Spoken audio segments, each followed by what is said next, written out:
Welcome to Optimal Insights. I'm your host, Jim Glennon, Senior Vice President of Hedging and Trading Operations at Optimal Blue. Our clients and industry partners have long relied on Optimal Blue for trusted insights and commentary, and these podcasts are an evolution of our commitment to keeping the industry informed. Let's dive into today's episode. Welcome to Optimal Insights, your weekly source for real-time rate data and expert capital markets commentary, brought to you by Optimal Blue. Let's dive in and help you maximize your profitability this week. All right. Welcome, everybody. Welcome to another episode of Optimal Insights. We've got a great show for you today, as always. Hope everybody had a great 4th of July weekend. James, Alex, and I were just talking about ours. We all basically kind of low-keyed it a little bit, but no incidents, no injuries, but had a good time and celebrated our 250. So that was, like, there were a lot of really fun stuff going on around the country, including the World Cup. That's obviously something that's, I think, a big focus for everybody right now. Big game coming up tonight. You will have already seen it by the time you see this podcast. A lot to talk about. We're here making sure that you know what to watch out for as an originator, a capital markets person, or just someone interested in the mortgage industry and some great market commentary. So we will kick it off here in a sec with a market update, unemployment report being kind of the big news there. Then we've got a great interview to share with you.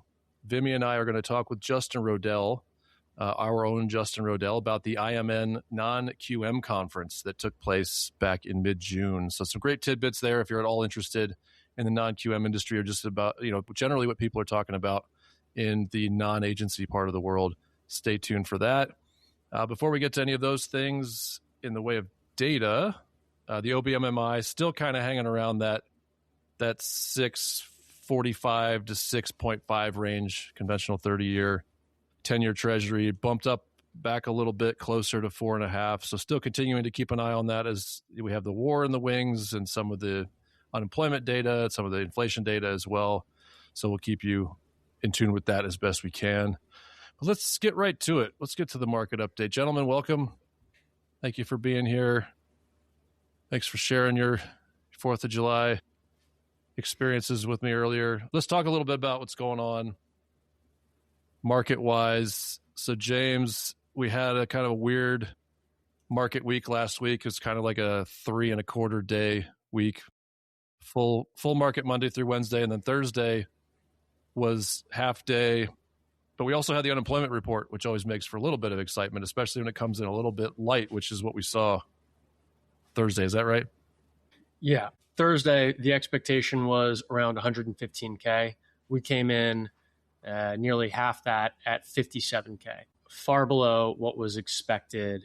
The real kind of item with it, beyond that, it wasn't as healthy of a number as we were hoping, but at least, jobs are growing rather than shrinking. It is in the right direction, positive direction. I would say the real kind of kick on the story is that the unemployment rate fell from 4.3% to 4.2%.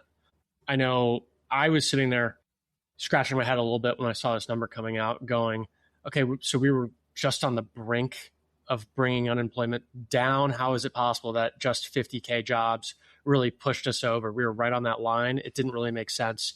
And after, a bit more reporting comes out, a bit more digging in, the explanation for that really boils down to individuals leaving the total labor force. So when you think how that unemployment rate is calculated, it is the number of unemployed divided by the participation rate. So that participation rate actually shrunk this time around. So with a little bit of the lower denominator, we ended up with a better number. Yeah, that's an interesting, I don't know, I wouldn't even call it an anomaly, but it's something that has come up over the years. And sometimes that can be because workers are discouraged, but it doesn't feel like that this time around because jobs are relatively plentiful and the headline number is low. I mean, could it be because the stock market has done so well that we have people retiring early? I've wondered about that recently with, continuing to set records in the markets, people who have money and are getting close to retirement. That extra 10% a year makes a huge difference. I don't know. What do you guys think about that theory? I think on a decade-long front, if you were to look at, the labor rate across a full decade, I think that this decade is going to be significant in that we are going to see a large number of those that are approaching the end of their careers retire. It'll on an individual basis, who knows like what that number is for each individual. But I think there's some credence to that theory, Jim, that, we've been on a decades long stock market rally, so to speak, and that there's a good chance that people are going to begin to retire, maybe, not like a decade early, but, 1 or 2 years earlier than they might have expected to.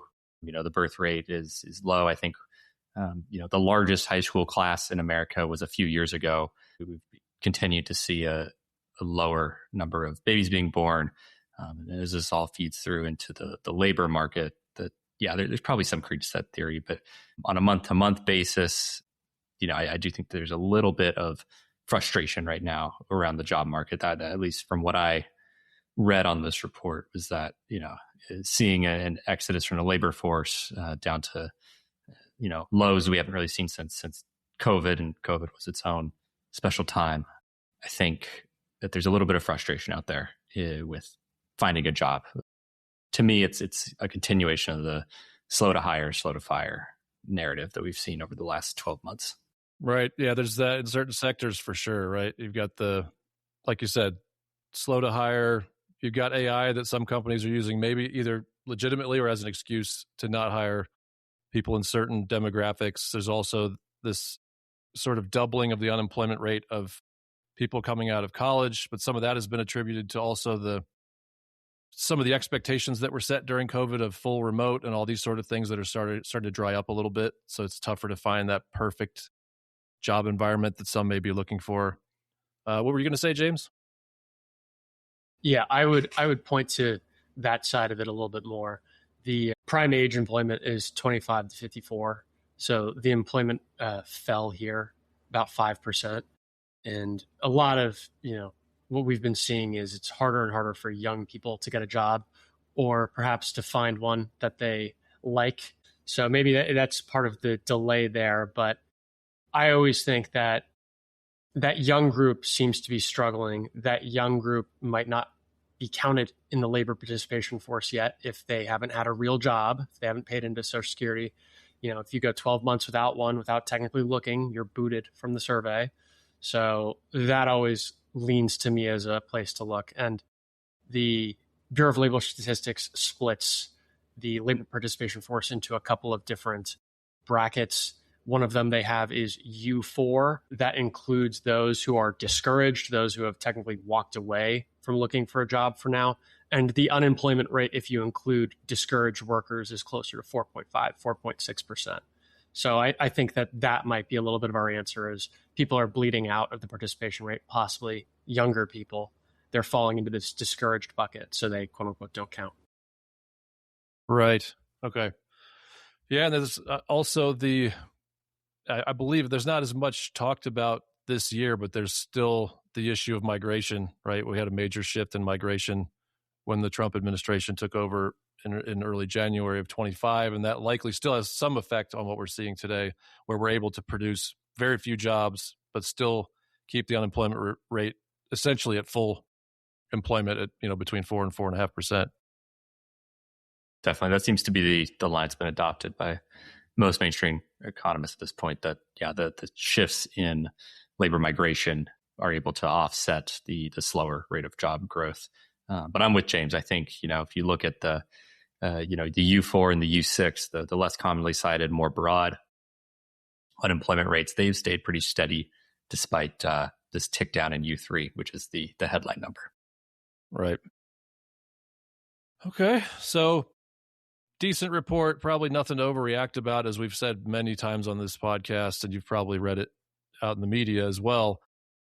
100,000 jobs swing one way or the other is almost a margin of error, especially in a survey, but also just the size of our economy. It's a bit of a drop in the bucket, but it'll potentially put a little more emphasis or a little more focus on the unemployment numbers as we go forth. Well, we're also still, pretty worried about the, headline inflation numbers. Right. To me, the biggest takeaway from this report was that it put a damper on the rate hike expectations that we were beginning to see as a almost certainty in the early to mid fall, sometimes September, October. To me, that was the biggest takeaway from this number. Right. And we like that in the mortgage industry. We like that we're de-emphasizing the possibility of a rate hike and maybe drawing the expectations back in the other direction. Maybe we don't see a cut, but avoiding hikes moving forward and keeping the long-term rates near 4.5% and 6.5% is probably the best we can hope for in the near term. So what do we have this week? We have a full week market-wise. What do we see coming out later that we should be keeping our eyeballs on? It's a relatively quiet one from our headline numbers that we're used to seeing on unemployment and inflation. I think the biggest ones are going to be, we're going to get FOMC meeting minutes. So just a little bit more detail on what was discussed at that first WARSH meeting, some consumer credit, just to see where those consumer credit levels are at. Those are both on Wednesday.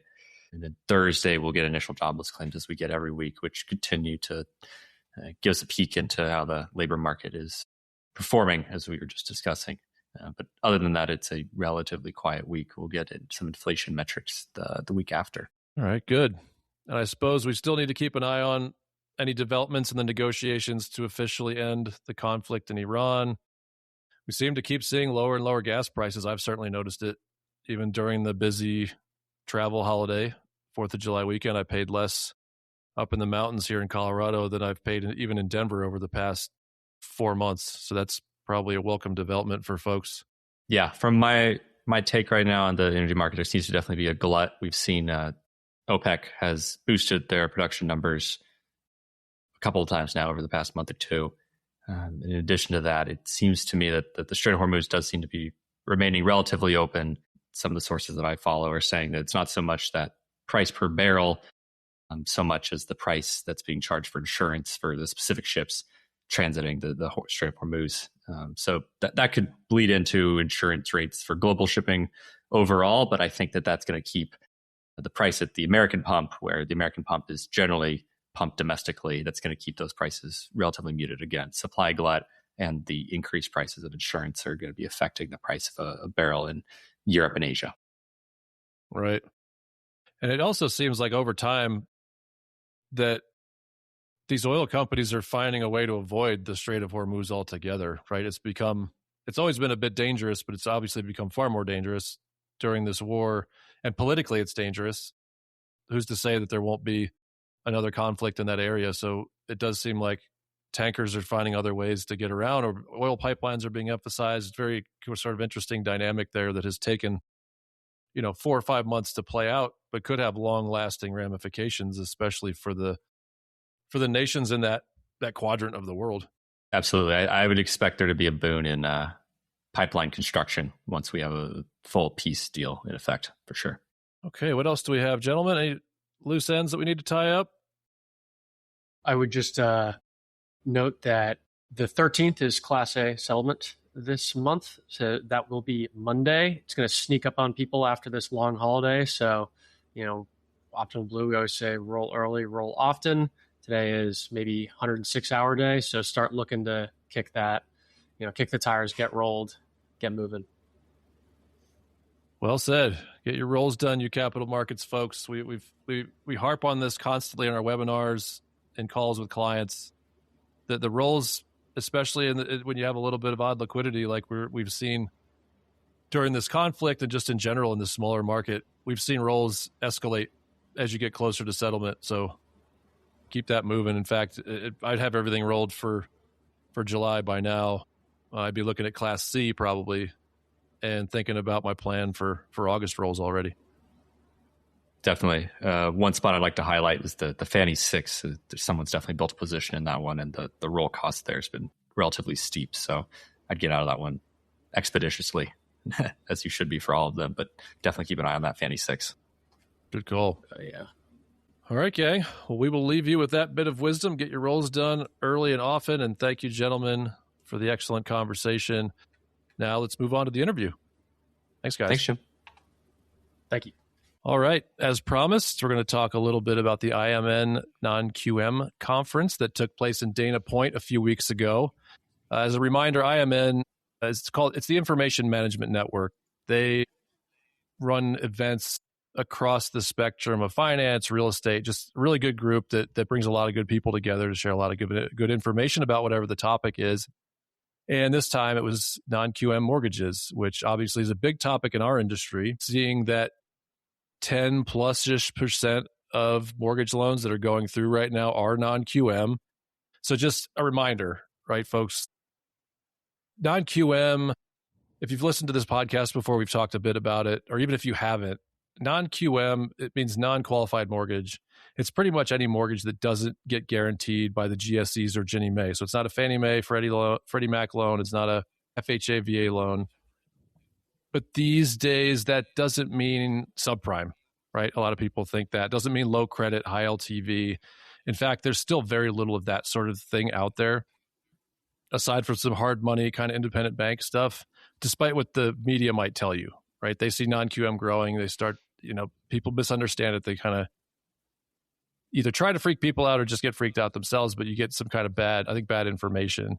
It's more, non-QM is more for unique borrowers, properties, unique circumstances, like non-ordinary income, people who don't get W-2 income, high loan amounts, which is a bigger and bigger deal every year, right? People are buying houses at higher and higher values. The agencies only guarantee loans up to close to $1 million. So anything above that typically is going to be non-QM. Unique locations, unique properties, people who own many properties like landlords, that sort of thing. Anyhow, it fills a niche that has been sorely needed, I would say, most people would say, and some very good programs that were thrown out during the meltdown of the great financial crisis, right? The Alt-A's and the subprimes that went away. There was a lot of good non-QM product that got kind of tossed out with all of that. So this conference is one of a few in our industry that focus on helping educate and create some collaboration around this segment of the industry. So really good event for us to be represented at. And we have our own Justin Roddel, who represented us there. Welcome, Justin. Justin is a specialist on our sales team and is also longtime capital markets authority. So he shows up at that thing as, one of the gurus. And then, of course, we have Vimy with us today. Vimy, welcome. Vimy is a resident expert on all things non-QM. Thanks, Jim. So let's talk about the conference and just the state of non-QM. So many things we could cover, but Vimy, do you just want to start by setting the stage for us? Yeah, absolutely. I want to just talk about how one of the biggest takeaways from what I've heard from folks that have attended the conference was the sheer growth, which of course makes a lot of sense that every conference we've been to, non-QM has been such a hot topic. As you mentioned, Jim, 10% of origination volume, and that's pretty significant for those that are investing in non-QM at this point. So Justin, I'm kind of curious, what was your biggest takeaway, even just from a growth perspective? Since you attended last year, I'm sure you've got some interesting comparisons for us. Yeah, growth was definitely a big one, right? So this is the third year in a row that I've attended this conference, and looking at the attendee list, I think it was well over 600 people, and when you were there, it even felt like more. So I'm sure there were some folks that weren't registered for the conference that were still there trying to get as much information as they can, because that's typical at most conferences, but. Yeah, it has grown substantially over just the last couple of years. You talk about, being 10% of the market share right now. That's huge. And I think most folks' forecast wasn't that it was going to be double digit at this point yet. Like, I think they were thinking more 2027, but we're already there. So a lot of rapid growth. And that was definitely probably the biggest surprise when we got there, for sure. Would you say that we've seen that growth on the origination side, right? We've all heard it. We ourselves at Optimal Blue have access to data that can actually back up those numbers through our PPE. What I think is really interesting to think about, though, is that while we've seen this rapid growth on the origination side, there seems to be a little bit of a lag when it comes to execution and risk management. And it seems like that gap is really starting to show up. Justin, do you feel like that was the sentiment at the conference as well? I definitely agree. Yeah, I think there's been a lot to be learned about just the executions that are available for folks, right? And so I think that really depends on who your takeouts are, right? Whether it's investor based or maybe insurance company based, but definitely on the origination side, it's obviously skyrocketed, and I definitely feel at least the consensus that we got there was most folks are selling their loans on a best effort flow basis versus a mandatory one. That said, I think that there's going to be some cracks here where folks are starting to increase their production at a very rapid rate. And ultimately, just like in the agency space, right, it becomes difficult to manage flow best effort locks for every single loan. So I think once you reach a certain production number, whatever that barometer might be for you, there's definitely going to have to be some conversation about, shifting to, help with some of that operational efficiency, to start going more the mandatory side of things, whether that's, doing kind of all or nothing bids, or, finding some forward commitment to kind of help you manage the risk, or even hedging it and working with some of the folks out there that can help with that. So obviously here at OB, we can help support that effort. We can also support any trading instrument that you would want to use. But there's definitely going to be some sort of shift at some point, I think, when the production reaches a certain limit. Yeah. So just if I could kind of paraphrase this for folks like myself, but also folks who aren't in the mortgage industry, non-QM comes back 5, 6, 7, 8 years ago, and it's kind of onesie twosie deals, right? And they're getting done maybe by banks that just take that loan and they keep it. They lend the money to the borrower, they put it in their portfolio, and then as the market grows, it becomes a lot harder to manage, or harder to have those loans occupy your balance sheet. So you start to develop what's called a secondary market for them. So you loan that money to the borrower, and then you sell those loans on a secondary market. So that developed several years ago, and that's grown. Now lenders are trying to get more efficient in order to give better rates to the borrower, to reestablish capital, to do more loans, right? So now that it's 10%, which is, to put that in perspective, that's over $200 billion with a B, $200 billion worth of non-QM done every year. And it needs to go somewhere. So you need to find capital for it. So we're starting to see more securities, bonds being created and sold out on the market that have these non-QM loans in them. And that's what you're talking about here, right? Is that more, and it's not just the huge lenders that are creating those securities, or that are delivering mandatory, which is more of like an advanced execution. We're seeing a lot more of our Optimal Blue clients, just private lenders, wholesale lenders, retail lenders, start to package these loans up and sell them, which is a really good sign of liquidity, and that these loans are becoming more fungible, if you will, or there's more uniformity to them, so that they can be sold to multiple buyers, which just creates more competition, which then again is better for the borrower, right? Yeah, no, I definitely agree with that. I think there's still a ton more room for that conformity that you just mentioned, right? I think the biggest struggle with most of the lenders and originators out there is that the credit risk is real, right? You have different investors that have different credit boxes. They also have, to compound things even further, they also have different LLPA schedules for every product that they offer as well. So where, most of us on the agency side are used to the now conformity, I think, that the investors have come to, right on top of Fannie and Freddie guidelines. There's still a lot to be done in the non-QM space to kind of help with that. Then you're able to get to a point where you can create one product, or a blended product, if you will, create your own credit box that you can now get approved to a number of takeouts to make it a little more manageable. I think that's going to come at some point. It's just going to have to, with the rapid growth that we're seeing, with more and more folks adding non-QM to their product mix. And again, if you're going to do it, I keep going back to the production size. If you're going to continue to add more and more of that production, you're going to need to be able to be more flexible in how you manage it, not just from a front end pricing side, but also operationally, and then on the execution side as well. I think most folks, right, they're very used to how they sell agency, and if they're getting the non-QM space and want to do a lot of it, some of this stuff's going to have to break, where they're going to need more ways to help manage the process overall. Yeah, that's such a good point, Justin. I do feel like there's generally been a lot of hesitation in moving to the mandatory basis here. And if you step back and think about it, it actually makes sense, right? And as you guys highlighted, an agency moving to mandatory is a pretty logical progression. You've got standardization, liquidity, predictable execution.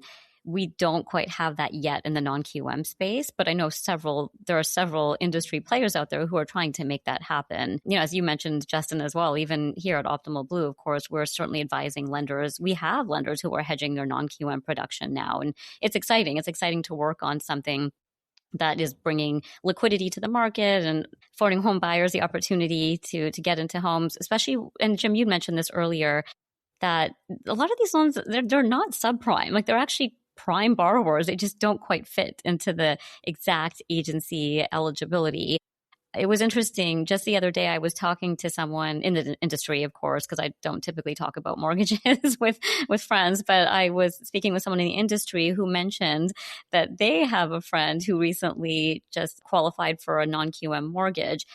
And it's just a very unique scenario. He's doing very well financially, but he owns a bagel shop. So he had to get a bank statement loan, and he's got tons of investments. I mean, there's no way that he's going to default on this loan. And so it's just an interesting example of how non-QM is so different than subprime. I couldn't agree more. I think when people hear the word subprime, they still shudder a little bit, right, from back in the day and prior to the financial crisis. But yes, these loans are very much designed, right, when you talk about a bank statement loan, very much designed for like that self-employed borrower, right? Like the DSCR stuff is very much designed for like real estate investors. And the average FICO that they're seeing over all of these loans is right around 730. When you got a 730 score, I mean, I think most of us here would say, well, that's a prime borrower, but not necessarily, right? Not necessarily. Again, if you're an investor and you're trying to buy multiple product or multiple homes, it could be very tough to do that in the agency space. And so I definitely feel like this is much different. What it is much different than the subprime space. And this non-QM product that we're seeing today is here for the long haul. And it's only, again, we've seen the rapid growth, and I think we're only going to continue to see it not only this year, but in years to come. So having, a place to where you can manage the product and hopefully potentially hedge the product or move to mandatory, which I know we're going to talk more about, you definitely need that technology to help manage it all in one place. So Justin, talk to us a little bit about the best efforts mandatory spread. Were there conversations around what that spread is and what it actually even represents at this point with a developing market? It's a bit of a secret overall. I think prior to going to the conference, right, we were hearing, rumors about, 50 basis points or 50 to a whole point over best effort. But to be quite honest with you, with the conversations that I had with some folks, they weren't seeing that execution.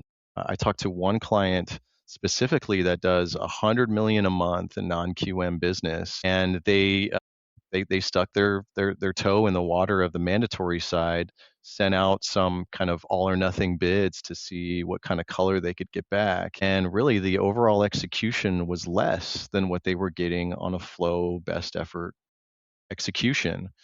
I think it's largely due to some of the higher risk loans that you would have in those all or nothing bids, right? So if you remove some of the higher risk stuff, you obviously probably see a higher execution. All of this stuff is done on a weighted average basis. So again, if you're taking out maybe some of the higher risk stuff, you could probably see a better execution. But I even talked to some investors there, Vimy, that weren't interested in even providing a mandatory price at all. They're very comfortable with just the best effort execution. And I think that's because a lot of these investors that are in the game right now are they're kind of getting their fill, right? I think they're at capacity. I think when you start offering folks the ability to do more all or nothing or loan level mandatory, well, then you're starting to take on a lot of loans at one time, and you better be prepared for that. Obviously, we saw that back in the COVID days with the agency space, with all the investors in the space, right? They had to back off their pricing because they were at capacity constraints.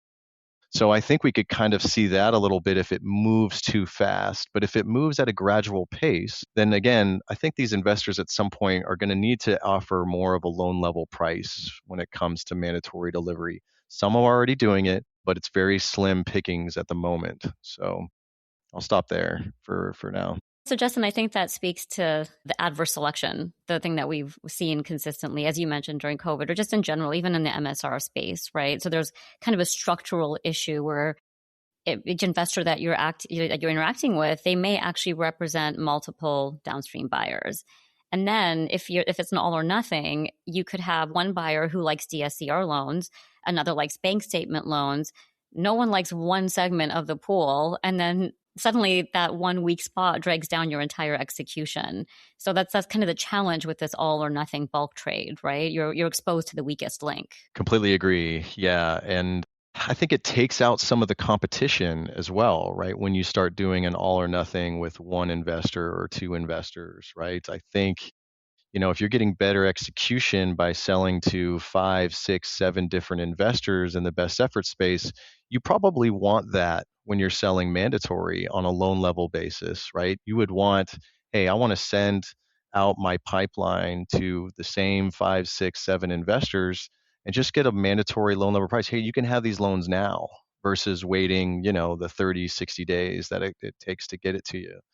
So what is the difference there? What is that BE to mandatory spread? And I think it's still a little bit of an unknown because it's not real well offered. But again, I think we need to think more about the seller and how they can manage their pipeline. And so that's why I think at some point these investors are going to have to conform a little bit to help the seller out. But I think it's definitely going to be driven by the seller. That's the way these things work all the time. Even in the agency space, when we moved to bulk bid delivery, that wasn't a thing 10 years ago, but that definitely became a thing for sellers that wanted to sell in that fashion, and the investors conformed. So again, it's still early on in the stages here in non-QM space, but I think ultimately we'll get there at some point, which will be super helpful for clients alike. Yeah, and then I guess that's a kind of chicken and egg problem, right? The classic market standoff, if you will. Like investors are saying, there aren't enough mandatory sellers out there. Originators are saying, there aren't enough buyers. We're not taking that risk. And then you're kind of stuck in the middle. But to your point, the market infrastructure will catch up. So the whole someone is going to be out there helping coordinate this whole ecosystem. And we are trying to do that here at Optimal Blue with our piece of things as well. Yeah, we're right in the middle of it. I mean, we hear a lot on the desk and we talk a lot on the desk to clients about this very subject. And you do hear those rumors, right? The client comes to us and says, my rep tells me that I can pick up 50 to 100 basis points if I deliver mandatory, but that's yet to materialize in most cases, right? And that might be just if you sell everything to me, I can show you any kind of spread you want, right? But when we get this competitive environment, that's when it really shows. And that's when you can really put your stamp on it and say, we're making 40 basis points more by delivering mandatory than we were just delivering flow best efforts. It's going to take more volume, but and it's coming. I mean, if you look at the graph, we have one on our market advantage report that shows the market share of non-QM, and it's just up and to the right every single month. And I believe that will continue happening. It'll reach some sort of peak, but I don't think we're there yet. If we get to 20% of this market is non-QM, the competition will happen. But to your earlier point, Justin, there probably needs to be more non-QM lenders that come in, and some of that is going to be the traditional aggregators that are already there, right, that are starting to do non-QM, like the PennyMacs and the Rockets and the AmeriHomes of the world. There probably will be new entrants to the market that see this opportunity to make some margin on this product. It's just going to have to mature. It got destroyed, right, in the great financial crisis. It was a 4-letter word for a decade or longer. So there was just borrowers in this sector were just having to go to their local bank to get money. But now it's back. It's just going to take time to mature. But we're at a good nexus of this situation where we can kind of feel out what the market is, test the waters, and guide clients through that, whatever their strategy looks like. Yeah, and I think that's the most important is that here at Optimal Blue, I feel like we are very much prepared to kind of take on when that does happen, right? We won't be in a reactive space. We already can offer the loan level stuff. We even have functionality for the all or nothing bid. We can help, like I said earlier, we can help support it if you're going to decide to hedge it with some sort of instrument, whatever you deem that to be appropriate. So again, yeah, I think we'll eventually get there at some spot, but you're absolutely right, Jim. There was a lot of new investors at this conference this year. Some of the bigger names that you mentioned there are, now starting to get into the space. And obviously, when that happens, when the competition increases, I mean, the advantage seller, right? From there, the options definitely increase for them to execute in different ways. And hopefully, yes, some of that BE to mandatory starts materializing a little bit further. Right now, I think it's definitely more of a production play. And you kind of hit the nail on the head there. It's like, hey, well, if you can offer me X amount, then sure, I'll bump up your pricing by X amount, whatever that might be. But I think for the average guy who's doing maybe sub 50 million a month in non-QM, there's probably not a very big pickup in the mandatory space right now. And hey, there's no reason for you to take on the extra risk. 50 million or less is probably a good place to continue to do best effort flow basis. So Justin, any final words that you'd like to share with us? Any other intel from the conference? Yeah, again, I know we covered a lot here. There's definitely a lot more originators in the space, right? I think it's no secret that the agency space is still in a very high interest rate environment, and so folks are still trying to add these products, to help kind of subsidize the loss of what they were doing in the agency space. But I really do think, and for those out there that are listening, if you have an added non-QM to your product mix, now's the time. I would definitely add it. It's definitely going to be here to stay. Like we touched on earlier, this is not subprime. This is definitely a very manageable space for you to add some more product to your mix. Not just that, but like the whole non-QM space, in my opinion, is very much untapped. Not a whole lot of marketing going on to kind of help some of these folks that are out there that are looking for answers to buy a home, right? That can't qualify for the prime market. So not only is it untapped in the public market, but it's very untapped in the secondary market as well. But again, we're starting to see leaps and bounds of just gradual increase here in not just folks getting into the business, but more product, more investors. And I think we're just going to continue to see it grow. And we're going to be here to help support our clients that want to add that business to their mix. Great. Appreciate all that Good intel, stuff. Justin. Yeah, we appreciate that you go every year. Maybe I'll join you one of these years. It is in beautiful Dana Point, California, so there's that incentive. It's a hard place to beat for sure, weather-wise. That's a good spot, Dana Point. Thanks for representing us, Justin. And I suppose, coming up here is Western Secondary in Terranea, which is also a very beautiful spot, coincidentally.